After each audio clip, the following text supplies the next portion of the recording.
Di rumah, Faris membuka komputernya lalu melihat video tentang angkasa. Dia sangat teruja melihat video itu.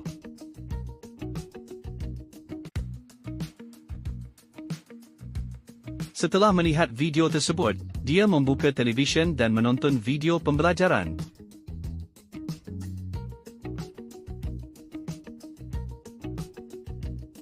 Video tersebut memaparkan perjalanan cahaya merentas alam semesta.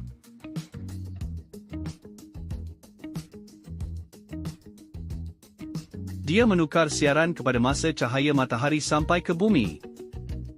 Dia tahu bahawa cahaya matahari memerlukan masa 8 minit untuk sampai ke bumi.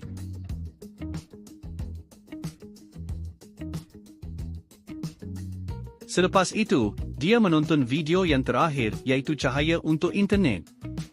Dia tahu bahawa kelajuan cahaya penting di dalam internet seperti panggilan video kerana ianya disampaikan dengan kelajuan cahaya melalui kabel gentian optik.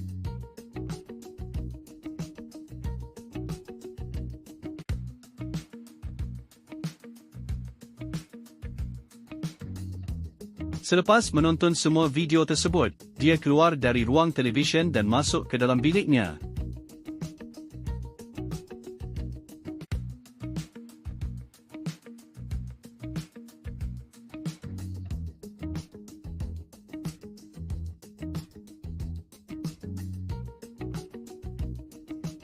Dia mengambil sebuah buku tentang kelajuan cahaya.